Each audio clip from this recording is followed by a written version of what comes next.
Hi friends, welcome back to my channel.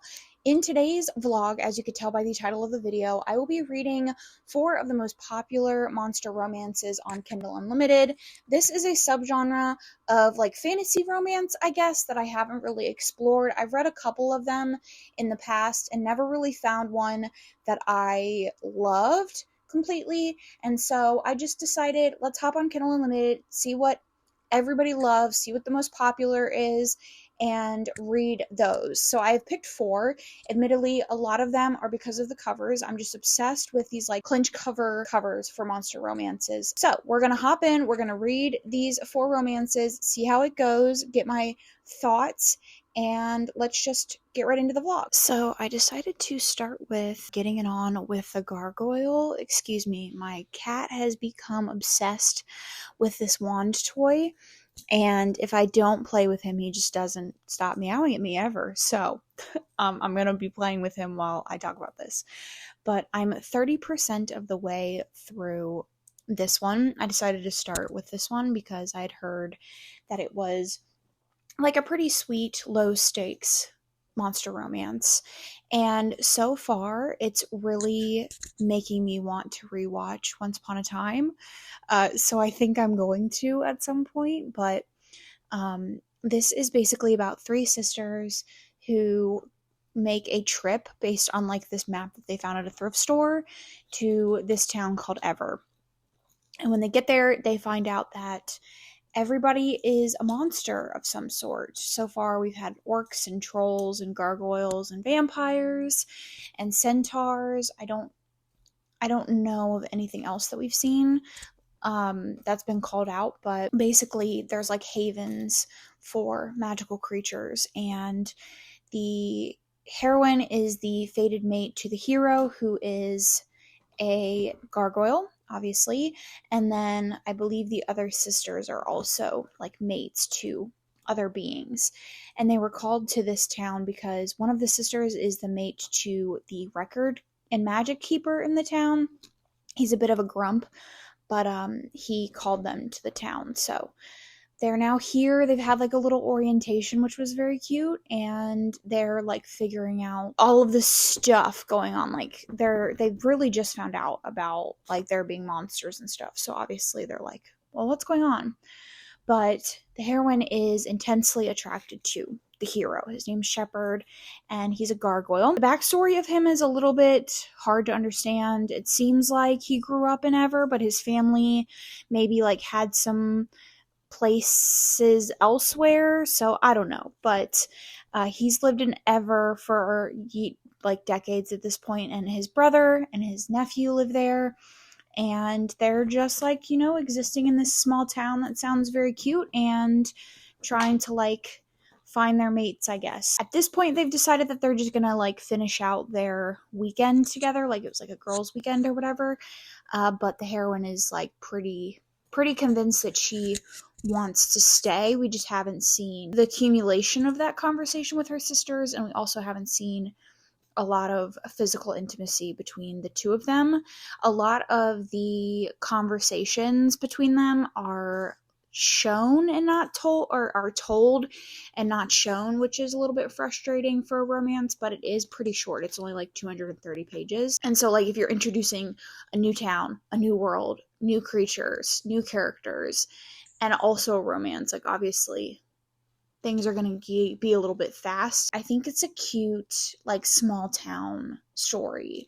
And I think it's really accessible if you're used to reading contemporary romances and you're looking to get into monster and you kind of just want something that feels very familiar but has like a little hint of the spice of. But I'm not historically someone that enjoys like really low stakes sweet stories. I prefer angst and drama and tension. So I did end up finishing, I think it's something Getting It On With the Gargoyles or whatever it's called. My opinion about it really hasn't changed that much from my initial update. I do think it was a very sweet novel, sweet love story, and it's like a nice small town story. I do feel like the romance was a little bit rushed, but I get like the author was trying to introduce a bunch of elements within such a short period of time. But regardless, the book lacked a little bit overall because of it. But I then got 20% of the way through A Soul to Keep, and I am really, really, really enjoying this one.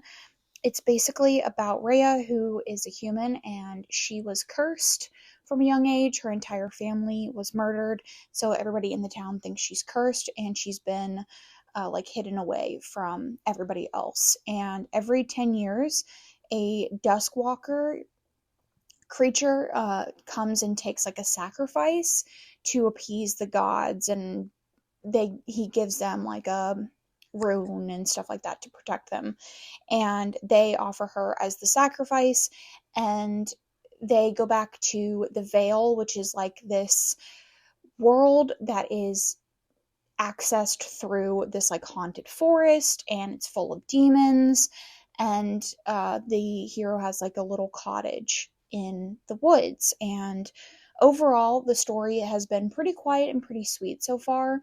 The hero, Orpheus, is incredibly kind, and he's just really desperate for a companion. He's been doing this like sacrifice thing for over 150 years, and everybody either runs from him or they get killed or he kills them, and no one has really tried to give him a chance, and nobody wants to stay with him. And so Rhea is the first person who really is not only not terrified of him, but wants the same things.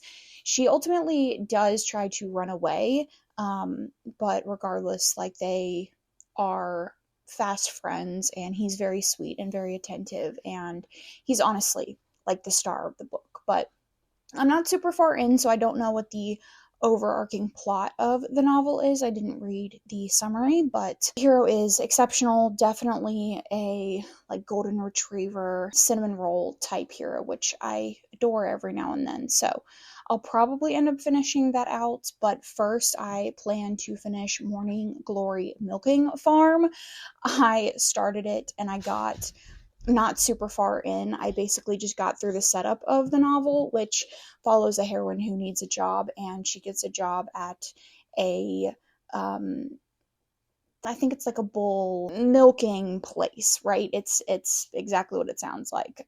But I'm basically just through the setup, her like getting orientated at the job and everything. Let's talk about my updates for this reading vlog. I am like 60, almost 70% of the way through A Soul to Keep, and I'm really, really, really liking this. My opinions really haven't changed from my last clip, which was that it's very sweet, it's very cozy. If you're a fan of like cozy fantasy, I would say this one you're really going to enjoy. I love, love, love the hero. He's such a sweetheart, and the book is really just like about them falling in love and like learning each other, and it's really sweet to see the hero finally have someone that is attracted to him and wants to be around him and isn't scared of him. And we're also getting a little bit of exploration of the world, which I'm enjoying.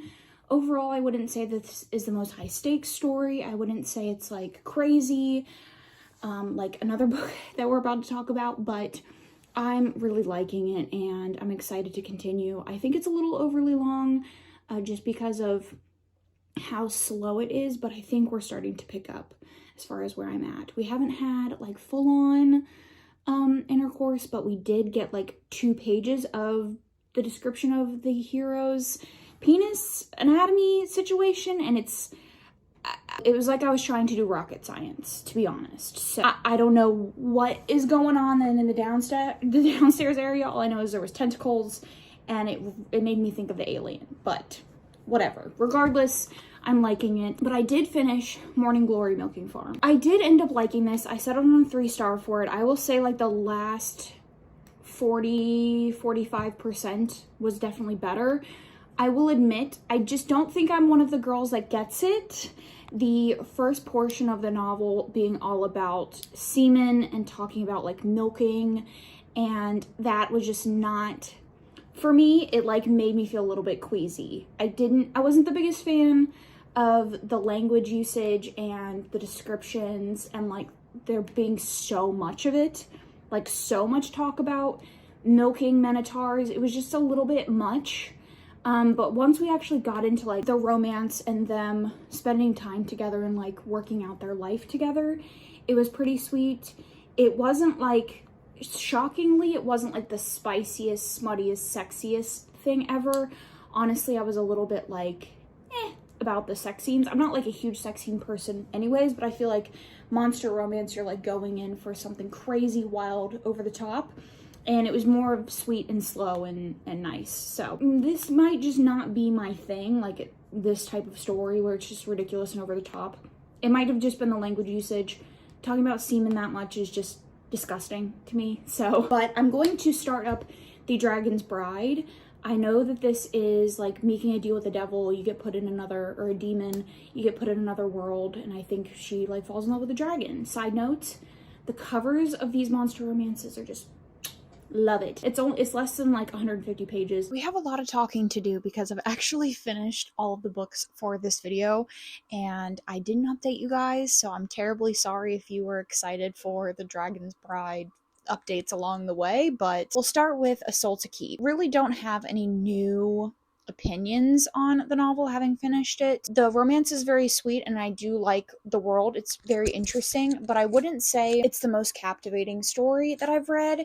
And I think that's the theme that I found with all of these books. And I don't necessarily think it's the genre's fault. I picked these because these are like Kindle Unlimited's most popular monster romances, just to kind of like get an idea of what the genre was like. Like I said, I've read a couple in the past, but I wanted to know like what everybody likes. And I think these are just good like test books. I don't think these are like indicative of the genre as a whole, obviously. So it's a lot of the same for these books, but I really liked the relationship in this. The hero is very, very sweet and he's so caring and protective and just like tends to the heroine's needs all the time, all hours of the day, and it's lovely. It was lovely to read them come together and find their love for each other. That being said, I was a little bit put off by the length of this, so I did settle on a 4-star. I do think the ending was a little bit drawn out, especially the conflict with certain people. It just went on entirely too long, and even though I don't tend to like stories where the characters are together for too long before the book ends, I wanted less conflict and more relationship. And then I finished The Dragon's Bride. This is essentially about a woman who makes a deal with a demon to get away from her abusive ex-husband. She is transported to another realm and she is auctioned off, and she is awarded to a dragon who is like, in this world they're all trying to like have cohesion with all of the species and stuff like that, so she is obviously gets engaged and married to a dragon. I don't tend to love Katie Roberts stories. I find that really like sex heavy novels just don't really work for me, and that's kind of what she does. So I went in not expecting this to be like my favorite, and it wasn't. So 3-star for that one. But that's all of the books that I want to read, that I wanted to read. I wouldn't say that this is like, I'm not forming my entire opinion on the monster romance subgenre just based on these books. In fact, I would love to hear some of your recommendations down below. I have a couple on my list that I feel like will be fun and high-paced and all of that. It's just that most of the ones that I have checked out up to this point have been pretty slow and kind of focused on a really like soft and sweet relationship, which is great, but I want a little bit more angst and tension there. So if you have some recommendations, I would love to hear them down below. I would also love to talk about your thoughts on anything that I read in this video if you've read them as well. Make sure you check out my backlist if you're looking for more videos from me. Subscribe if you are interested, and I thank you so much for watching, and I'll catch you guys in my next one.